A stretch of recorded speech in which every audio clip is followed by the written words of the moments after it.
Greetings, my lovelies, and thank you for stopping by the circle today.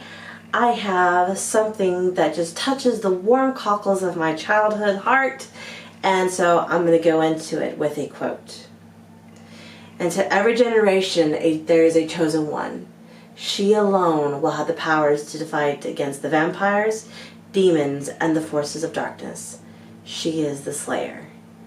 But I ain't talking about Buffy. I'm talking about Athena from Slayer by Kirsten White. So let's go.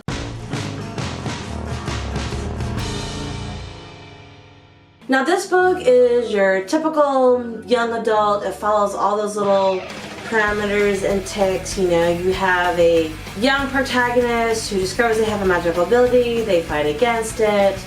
There's a lot of whining and complaining. But then there's like a love interest, and then all this shit comes together in the end. But I'm not saying that this is a bad book. The whining really did get to me in the beginning because as someone who grew up watching Buffy the Vampire Slayer, I love Buffy. I cheer for her. And while Nina is part of the Watcher community, I can understand how she would have this hatred towards Buffy, especially when she holds her responsible for her father's death.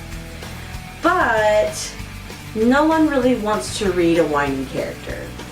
And as a writer, when I've also realized that my characters are becoming whiny, yeah, I go back and fix that shit because I hate reading it. However, this book is a great reboot for Buffy for a new generation. It has its own little Scooby-Doo gang that are funny, and they're gonna kind of find out their little tweaks and works and things of that nature. So I'm interested to see where this goes on further into the series. This is the first book, so it's not exactly like, huzzah, I love it. But I never liked the first book in a series until after I've read the series as a whole.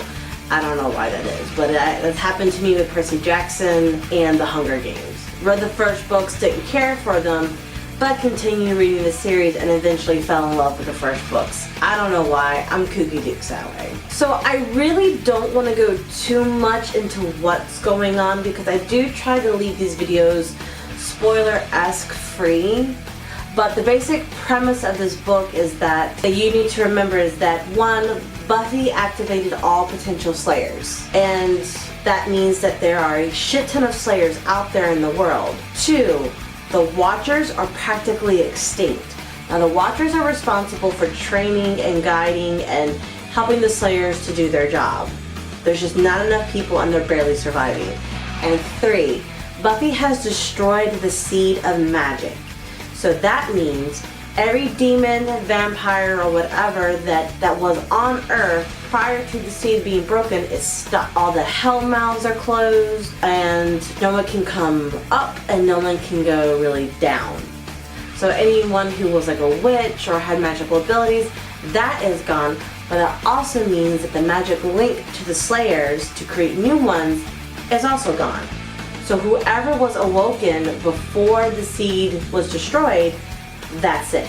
When they die, there's no more new Slayers. So that's the world that we're in. It's kind of very like a dust settling world where everyone's trying to figure out how to survive and what are the rules to this. And Nina is a very interesting character because she is a healer within the Watcher organization. So she doesn't want to kill and torture and do all that other fun stuff. Not like it's fun, but she wants to fix people, which makes her interesting in a world where most of their problem solving revolves around killing them. So would I really recommend this book? If you like Buffy the Vampire Slayer, I say give it a go. I mean, in all honesty, what can it hurt? But I will be reading the rest of this series because I like to see where it goes. The premise of it and the action in it is kind of interesting. And like once they sort of found their groove as the new Scooby-Doo gang, then, you know, it kind of got a little bit better. So I'm interested to see and check it out and see what's going on. I'll definitely go down to my library and like, hey, get the next one. It just came out. So have you read this book? Were you a fan of Buffy the Vampire Slayer? What was your favorite episode?